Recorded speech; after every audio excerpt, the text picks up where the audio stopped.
Hello students, welcome back to this channel. मैं हूं संदीप गुप्ता और आज वेक्टर्स को हम कंटिन्यू करेंगे इस लेक्चर में। अभी तक हमने वेक्टर का इंट्रोडक्शन समझा है, वेक्टर को कैसे ऐड करते हैं, कैसे सब्ट्रैक्ट करते हैं, उस कॉन्सेप्ट को समझा है ना। उसमें कुछ प्रॉब्लम भी सॉल्व किए हैं। तो आज अपन इस लेक्चर में हम क्या करेंगे, इस लेक्चर में अपन यूनिट वेक्टर और कंपोनेंट्स ऑफ वेक्टर के बारे में अच्छे से समझेंगे। ठीक है, बहुत ही इंपॉर्टेंट टॉपिक है ना। आपको किसी भी वेक्टर का कंपोनेंट निकालना, फिजिक्स में जितने भी फिजिकल क्वांटिटी जितने भी आएंगे जो वेक्टर हैं, उनका आपको कंपोनेंट अलग अलग कंडीशन में निकालना आना चाहिए। It's important. ठीक है, तो लेक्चर बहुत सिंपल लैंग्वेज मैंने समझाया है, आप एंड तक देखो, आपको बहुत अच्छे से समझ में आएगा, है ना। कुछ प्रॉब्लम भी हम सॉल्व करेंगे ताकि आपका कॉन्सेप्ट क्लियर हो जाए। जो नए स्टूडेंट देख रहे हैं वीडियो, मैं उनको रिक्वेस्ट करूंगा कि आप वेक्टर्स के जो पहले वाले लेक्चर हैं वो तो देखो ही, साथ ही साथ बेसिक मैथमेटिक्स का सीरीज जो अपलोड किया है मैंने, उसके भी सारे वीडियोस को देखो, है ना।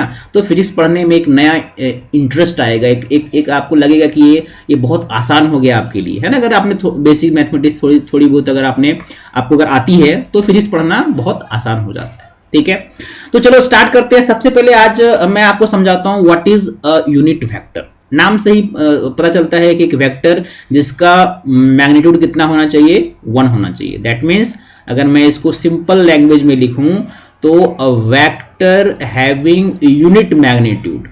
यूनिट मैग्नीट्यूड मतलब इसका मैग्नीट्यूड कितना होगा, 1 होगा। ठीक है, मैग्नीट्यूड कितना होगा इसका, 1 होगा। ओके, क्या इसका यूज है, तो इसका यूज बहुत ही इंपॉर्टेंट यूज है। This is use to specify the direction of a given vector. किसी वेक्टर का डायरेक्शन बताने में ये हमें हेल्प करता है ना। जैसे आपको मालूम है, अगर जब वेक्टर को रिप्रेजेंट करते हो, है ना, तो वेक्टर में दो चीजें होती है। एक तो होता है उसका मैग्नीट्यूड, है ना, जिसको आप लिखते हो मॉड ऑफ ए, और एक क्या होता है डायरेक्शन, जिसको लिखते हैं हम ए कैप।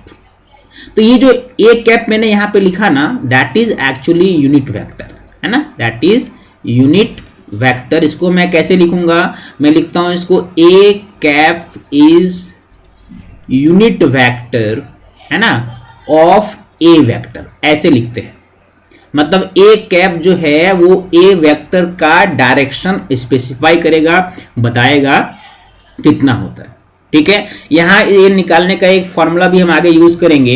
अगर आपको ए कैप निकालना है तो ये क्या हो जाएगा, अ वेक्टर, है ना, इसको इधर लेके जाओगे तो डिवीजन में आ जाएगा। Vector divided by its magnitude is, ये ए कैप है ना, ए कैप है यहाँ पे ना, a cap is equal to a vector divided by its magnitude.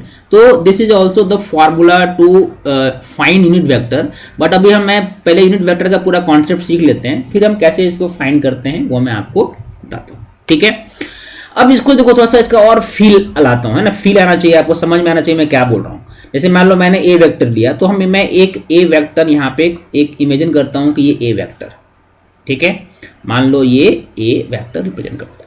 अब इसी में आपने, इसी के डायरेक्शन में अगर आपने एक ऐसा छोटा सा वेक्टर एक इमेजिन किया जिसका मैग्नीट्यूड 1 हो, यानी इस लाइन का लेंथ यहां से यहां तक कितना हो, 1, तो इसमें ध्यान से देखो ये क्या है, ये एक्चुअल में ए वेक्टर है।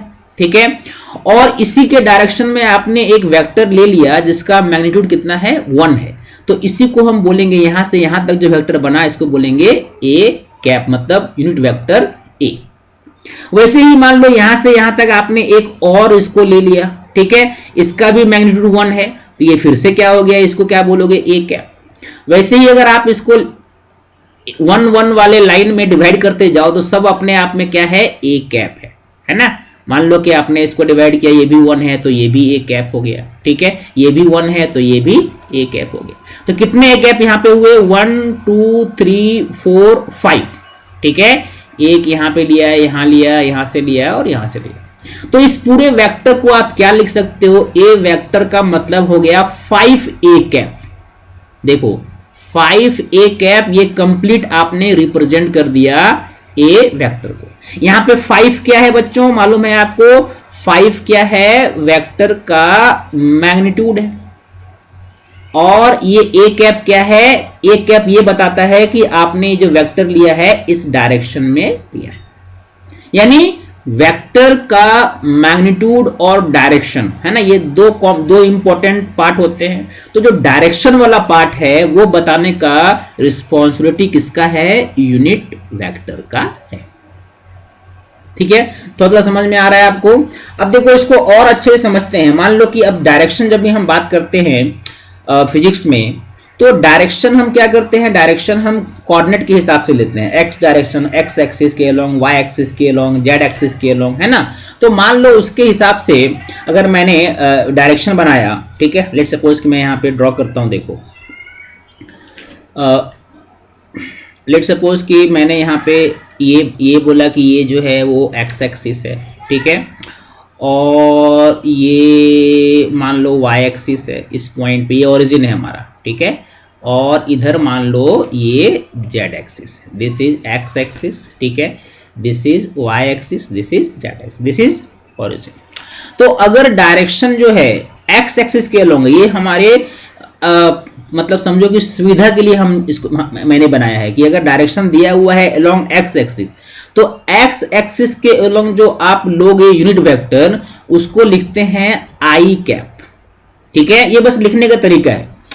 वाई की तरफ जो आप लोगे यूनिट वेक्टर, उसको लिखते हैं जे कैप, और जेड एक्सिस जो थर्ड डायमेंशन है उसकी तरफ कोई यूनिट वेक्टर होता है तो उसको लिखते हैं के कैप, ठीक है। मतलब along X axis unit vector को क्या कैसे करेंगे रिप्रेजेंट, आई कैप, अलोंग वाई एक्सिस कैसे करेंगे, जे कैप, और अलोंग जेड एक्सिस कैसे करेंगे, के कैप। इसका मतलब क्या हुआ कि अगर मान लो मैंने बोला कि अ वेक्टर, ठीक है, मैंने बोला कि एक वेक्टर है जिसका मैग्नीट्यूड है ना, ध्यान से समझना, जिसका मैग्नीट्यूड 5 है ना, and directed along x axis, directed along x axis, ठीक है। अगर मैं ऐसे लिखूं तो इसको, इस वेक्टर को आप कैसे लिख सकते हो, a vector is equal to 5 I cap. देखो क्योंकि इसका मैग्नीट्यूड 5 है इसलिए आपने 5 लिखा, और इसका डायरेक्शन x की तरफ है, और x की तरफ का यूनिट वेक्टर क्या होता है, आई कैप। यानी अगर आपको मैं इसको दूसरे तरीके से अगर लिख के बताऊं कि भाई एक वेक्टर आपको दिया हुआ है, एक वेक्टर मान लो b वेक्टर है, इसका वैल्यू है 6 आई कैप।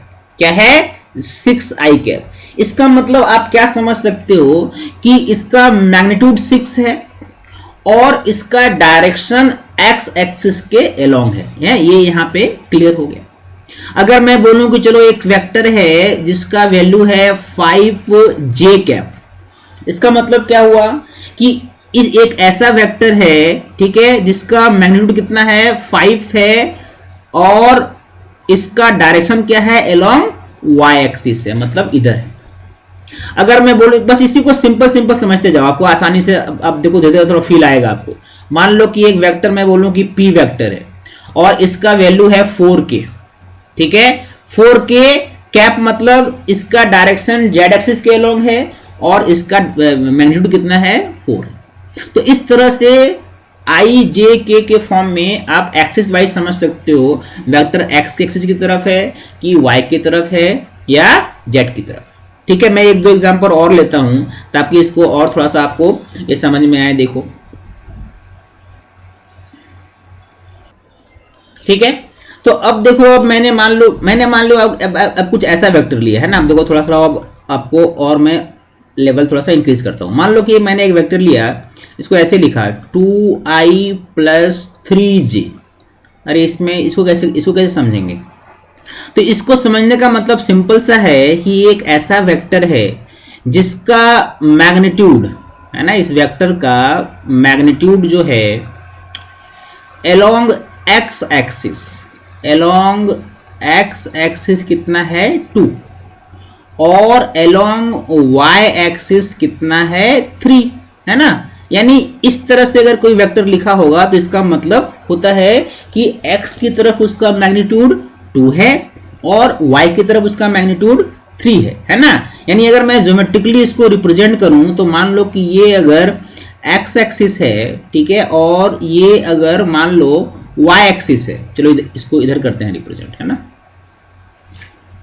अगर मान लो कि अगर मैं इसको ज्योमेट्रिकली रिप्रेजेंट करूं, ये y एक्सिस हो गया, ये x एक्सिस हो गया, तो इसका मतलब ये जो a वेक्टर है, a वेक्टर का लेंथ कुछ ऐसा होना चाहिए, है ना, कि उसका x की तरफ लेंथ, मतलब ये लेंथ कितना होना चाहिए 2 और y की तरफ लेंथ कितना होना चाहिए 3। ठीक है, तब आप बोलोगे कि ये जो वेक्टर है, ये मान लो अगर a वेक्टर है, तो इसका मतलब हो गया ये कितना हो गया 2i प्लस 3j। बहुत इंपॉर्टेंट तरीका है, बहुत इंपॉर्टेंट है ये आपको समझने के लिए, है ना। मैं कुछ और एग्जांपल भी लेता हूं ताकि आपको ये और अच्छे से समझ में आ जाएगा। मान लो कि मैंने आपको बोला कि एक वेक्टर है p, ये ऐसा है कुछ 3i माइनस 4j। तो इसका मतलब क्या हुआ, 3i माइनस 4j जब मैं बोलता हूं तो इसका मतलब हुआ कि ये x की तरफ कितना है। अगर मान लो मैंने यहाँ पे एक्सिस बनाया है ऐसे, ठीक है, ये मान लो x एक्सिस है, ठीक है, ये y एक्सिस है, इसको ऐसे नीचे बनाते हैं।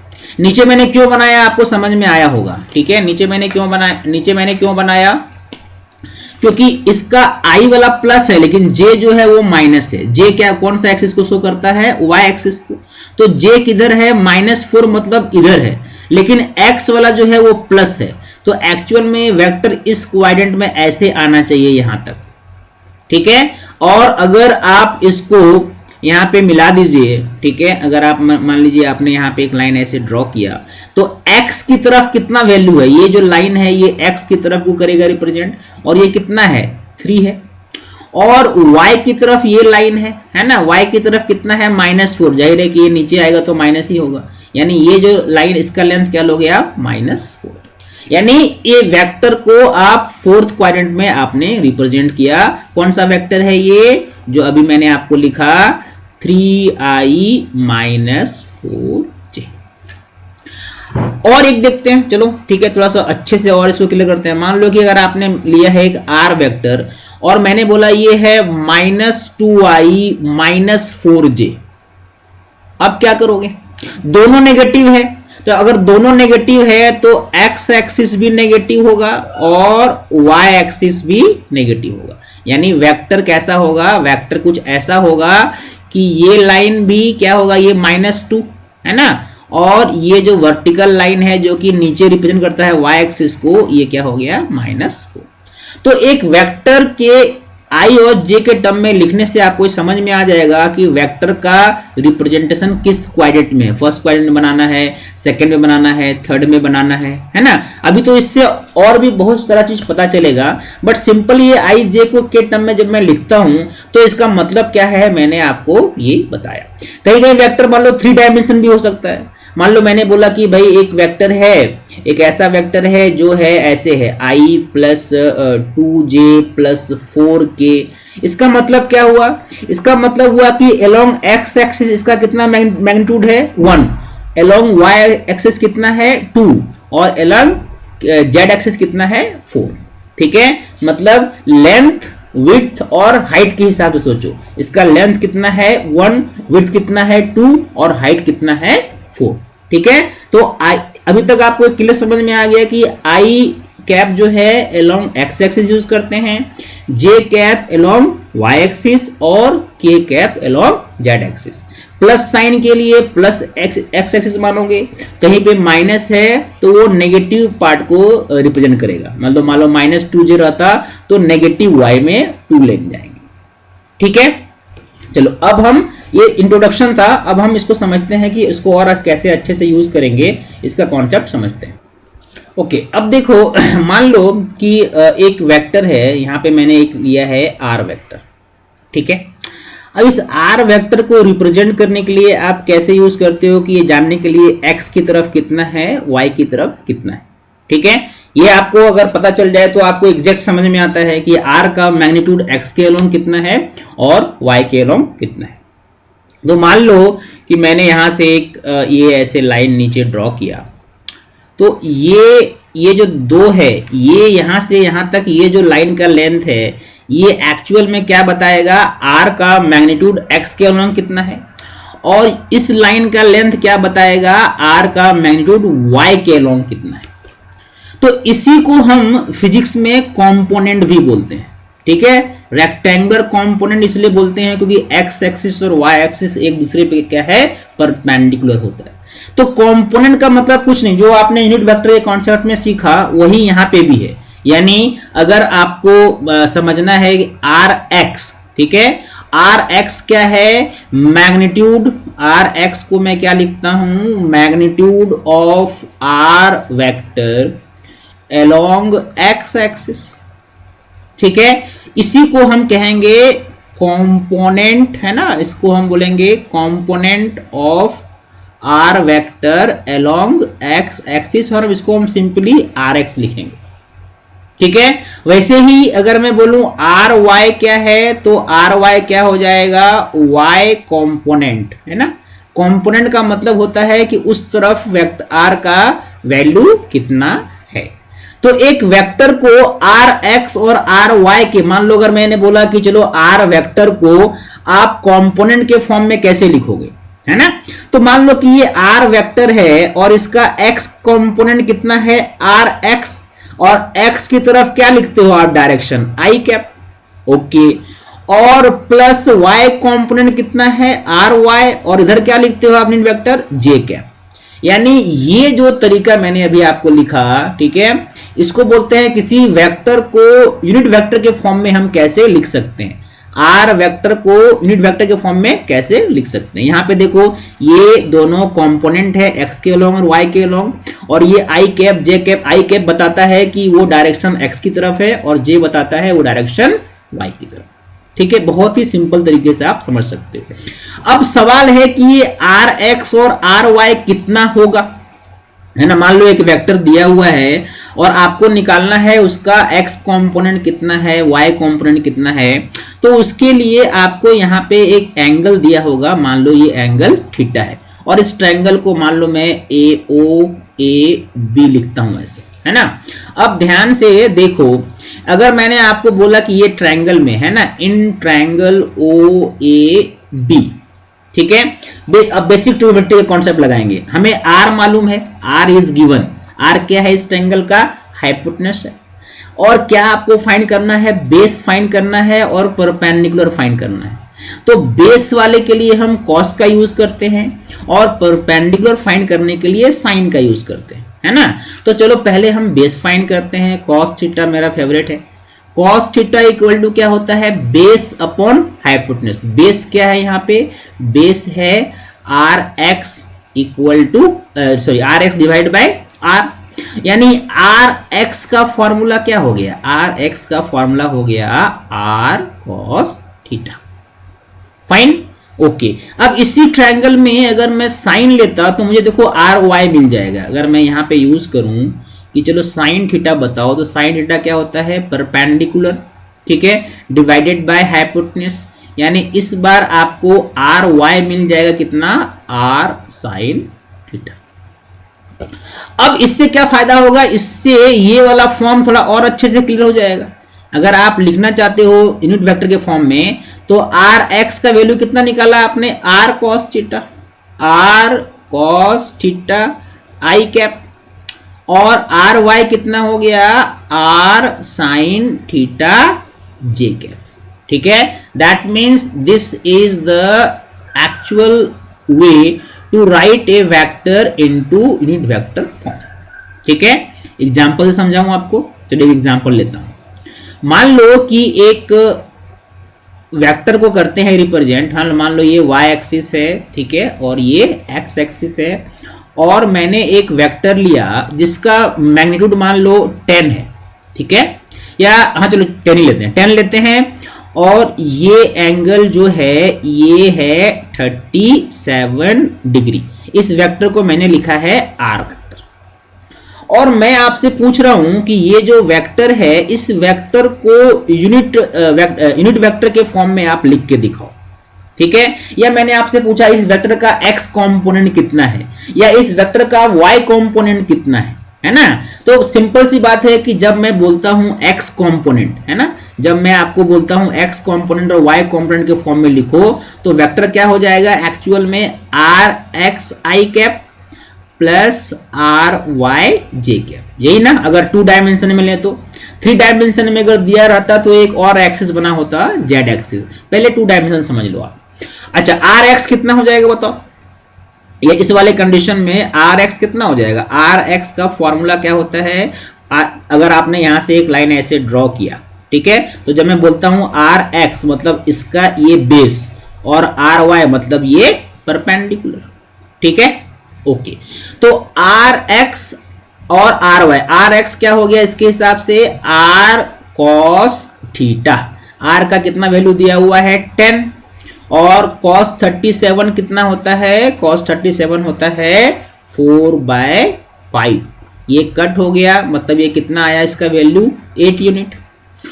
और इसी तरह अगर मैंने आपको बोला आर वाई बताओ, तो आर वाई चूंकि परपेंडिकुलर है तो R sine theta, that means R कितना है, आर इज 10 और साइन 37 होता है 3/5, कैंसिल हो गया, मतलब ये क्या हो गया 6। अब अगर आपसे क्वेश्चन बस ये पूछा जाता x कंपोनेंट बताओ कितना है, तो एक आंसर यहां पे आ गया 8, y कंपोनेंट कितना है, आंसर आ गया 6, और ये कंपोनेंट के टर्म में या यूनिट वेक्टर के टर्म में वेक्टर को लिख के दिखाओ, तो आपको मालूम है कि 8 जो इसका मैग्नीट्यूड है वो x की तरफ है, तो क्या लिखोगे 8i कैप, और 6 है y की तरफ, तो क्या लिखोगे +6j cap. That is the way to write the vector in unit vector form, ठीक है। तो समझ में आ रहा है अच्छे से आपको, ओके। अब चलो नेक्स्ट पार्ट इसका डिस्कस करते हैं, कुछ और एग्जांपल लेते हैं। अब चलो एक सिंपल सा दूसरा पार्ट जो है इसका, कि अगर आपको यूनिट वेक्टर के टर्म में दिया हो तो फिर रियल वेक्टर कैसे निकालोगे। मान लो कि ये आपको दिया हुआ है कि ये फोर्स है, ठीक है, there is a force F vector equal to 3i + 4j is acting on a particle. Now find the magnitude and direction of the vector, ठीक है, या डायरेक्शन ऑफ द, यहाँ पे चूंकि फोर्स है तो चलो मैं फोर्स लिख देता हूँ आपके लिए, magnetic direction of the force, ठीक है। यानी अगर एक पार्टिकल है, ठीक है, मान लो यहाँ पे एक पार्टिकल है और इस पर एक फोर्स ऐसे लग रहा है, ठीक है, ये फोर्स कौन सा है, तो फोर्स ये है, और ये फोर्स का क्या दिया है, फॉर्मूला दिया है 3i + 4j, ठीक है, ये मैंने लिया x एक्सिस, ये लिया y एक्सिस। अब आपसे पूछ रहा है इस फोर्स का बताओ मैग्नीट्यूड कितना है, ठीक है, और डायरेक्शन कितना है। तो 3i बोलने का मतलब है कि अगर आपने ये लाइन ऐसे ड्रॉ किया, ठीक है, तो इसका x की तरफ कितना वैल्यू है 3 और y की तरफ कितना वैल्यू है 4, और जाहिर है रेक्टेंगुलर कंपोनेंट है, तो जब आपको बेस मालूम है और परपेंडिकुलर मालूम है तो ये हाइपोटेनस जो कि f का मैग्नीट्यूड है ये निकालना कोई बड़ा बात नहीं है। ये कितना हो जाएगा, यहाँ पे आपको क्या दिया हुआ है, फोर्स का x कंपोनेंट 3 है और फोर्स का y कंपोनेंट 4 है। तो फोर्स का वैल्यू कितना हो गया, पाइथागोरस थ्योरम के हिसाब से 3² + 4² तो अंडर रूट कितना आएगा, ये 25 मतलब 5, यानी इस फोर्स का कितना मैग्नीट्यूड है 5 न्यूटन। डायरेक्शन निकालने के लिए आपको बस ये एंगल बताना होता है, और ये एंगल निकालने के लिए आपको बेस भी मालूम है, परपेंडिकुलर भी मालूम है और हाइपोटेनस भी मालूम है, तो कोई भी आप यूज कर सकते हो, है ना। मान लो कि आपने ये tan थीटा यूज किया, तो tan थीटा इक्वल टू क्या हो जाएगा 4/3, tan theta is equal to 4/3। अगर tan थीटा 4/3 होता है तो थीटा कितना होता है 53 डिग्री, दैट इज द, ठीक है। यानी अब देखो ये मैंने पूरा सॉल्व करके बताया, लेकिन अगर आपने इसको थोड़ा समझा तो मैंने एक्चुअल में क्या किया, एक्चुअल में मैंने कुछ नहीं किया। अगर मुझे एक f दिया हो ऐसे कि f equal to fxi cap plus fyj cap, और आपसे पूछा जाए चलो इस फोर्स का बताओ कितना मैग्नीट्यूड है, तो सिंपली मैंने क्या किया fx² प्लस fy², और इसका अगर डायरेक्शन पूछा जाता तो मैंने क्या किया tan theta equal to fy/fx, वही तो किया, tan theta equal to fy/f। तो अगर यूनिट वेक्टर के फॉर्म में दिया हो तो रियल वेक्टर का मैग्नीट्यूड और डायरेक्शन आप ऐसे निकाल सकते हैं। अगर मान लो यही रहता 3 डायमेंशन में, है ना, मतलब आई जे के दोनों तीनों दिया रहता, अगर ये 3 डायमेंशन में होता और ये ऐसे रहता कि f equal to F X I cap plus F Y J cap plus F Z K cap, तो इस बार f निकालने के लिए क्या करते हैं, अंडर रूट में एक और इंक्रीज हो जाएगा, यानी अब क्या हो जाएगा, ये F X square plus F Y square plus F Z square. ठीक है, और डायरेक्शन हम निकाल सकते हैं, अगर i और j के बीच का डायरेक्शन चाहिए तो F Y by F X, अगर y और k के बीच का चाहिए एंगल तो F Z by F Y, x और z के बीच में चाहिए तो F Z by F X, है ना। 3 डायमेंशन में एंगल के 3 ऑप्शन पूछे जाते हैं आपसे। यहाँ जब एक्स वाई है तो बस एक्स वाई के बीच के यहाँ ये एंगल आपने निकाला, एंगल आप यहाँ पे एक्स के साथ निकाल सकते हैं या वाई के साथ निकाल सकते हैं। ठीक है, तो एंगल निकालने का जो है यहाँ पे 3 ऑप्शन होगा, एक्स वाई प्लेन में निकाल सकते हो एंगल, वाई जेड प्लेन में निकाल सकते हो या एक्स जेड प्लेन में निकाल सकते हो। ठीक है, अब इसके मैं 1-2 क्वेश्चन यहाँ पे लिखता हूं, आप कोशिश करो सॉल्व करने का पॉज करके, है ना, और फिर आप आंसर मैच करो, है ना, थोड़ा और अच्छे से प्रैक्टिस हो जाएगा। देखो यहाँ तक ही हम आज कॉन्सेप्ट में हम यही सीखेंगे, बस इसके कुछ क्वेश्चंस और डिस्कस करते हैं। देखो ओके, देखो मैं 2 क्वेश्चन है, ठीक है, 2 क्वेश्चन मैंने लिखा है। पहले क्वेश्चन को तो आप सॉल्व करो स्क्रीन को पॉज करके, है ना, ये मैंने भी समझाया था पीछे। दूसरा क्वेश्चन जो है थोड़ा कॉन्सेप्चुअल है, वो मैं आपको एक्सप्लेन करता हूँ। पहला क्वेश्चन क्या है कि एक वेक्टर है b, है ना, कौन सा वेक्टर है, एक वेक्टर b है जिसको रिप्रेजेंट किया गया है ऐसे -2i, ठीक है, प्लस 2√3 j कैप। ठीक है, तो इसका आपसे पूछ रहा है बताओ मैग्नीट्यूड, है ना।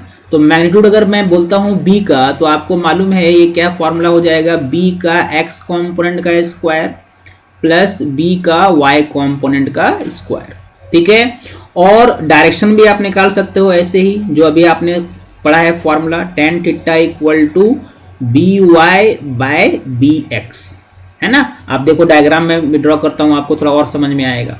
यहाँ पे देखो i माइनस में है, यानी जो x एक्सिस है वो नेगेटिव लेंगे, मतलब ये लेंगे ऐसे, और जो y j कॉम्पोनेंट है वो प्लस है। ठीक है, तो ये आपका प्लस होगा ऐसे, यानी वेक्टर जो है, वेक्टर ऐसा कोई एक वेक्टर है, ठीक है, जिसका अगर आपने ये लाइन ड्रॉ किया तो ये कितना है 2 है, और ये कितना है 2√3, ये ओरिजिन है। ठीक है, ये नेगेटिव एक्स एक्सिस है, इसलिए नेगेटिव -2i है यहाँ पे। समझ में आई बात? ओके, तो अगर मान लो एंगल आपसे जब भी पूछा जाता है पॉजिटिव एक्स एक्सिस से पूछा जाता है, मतलब कौन सा एंगल आपसे पूछा जाएगा, आपसे ये एंगल एक्चुअल में पूछा जाएगा। तो ये एंगल निकालने के लिए आप क्या करोगे, आप ये एंगल निकाल लोगे पहले। ठीक है, तो ये एंगल जब हम निकालते हैं, यहाँ पे आपने निकाला tan theta equal to B Y, कितना है, बी वाई है आपका 2√3, और ये कितना है, ये 2 है ना, यानी tan theta is √3 means theta कितना आया 60 डिग्री। और अगर थीटा 60 डिग्री है तो क्या 60 डिग्री आपका आंसर है। तो अगर मान लो ऑप्शन में पूछा जाता angle made with negative x axis तो 60 डिग्री करेक्ट है, लेकिन अगर आपसे पूछा जाएगा angle made with positive x axis तो फिर ये वाला एंगल चाहिए ना, और ये एंगल कितना हो जाएगा 180 में 60 माइनस कर दो।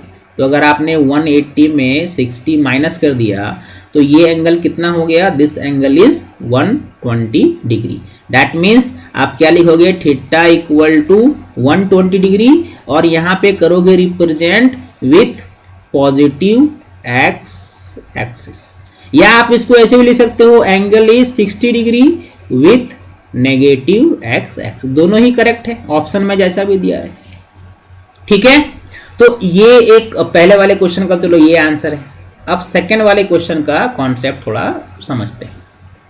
ठीक है, सेकंड वाले क्वेश्चन में फाइंड, एक वेक्टर दिया हुआ है और आपको उसका निकालना है यूनिट वेक्टर, है ना। वेक्टर इज गिवन, वेक्टर कितना है 4i प्लस 3j, और आपको निकालना क्या है, आपको निकालना है उसका यूनिट वेक्टर। तो मैंने अभी आपको स्टार्टिंग में बताया था, जब मैं कोई वेक्टर लिखता हूं, ए वेक्टर मैंने लिखा, तो इसका क्या है, इसका एक तो मैग्नीट्यूड है, ठीक है, और एक क्या है इसका डायरेक्शन, है ना। ठीक है। तो अब यहां पे देखो ये वेक्टर दिया हुआ है, ये कितना दिया हुआ है, this is given 4i plus 3j। और रही बात इसके मैग्नीट्यूड की, तो ये आपको मालूम है मैग्नीट्यूड कितना निकालेंगे हम लोग, x कॉम्पोनेंट का स्क्वायर, मतलब ये क्या हो जाएगा 4 स्क्वायर प्लस y कॉम्पोनेंट का स्क्वायर मतलब 3 स्क्वायर इंटू बाहर क्या है a कैप। यानी ये इक्वेशन क्या हो गया 4i plus 3j is equal to 5a cap. ठीक है।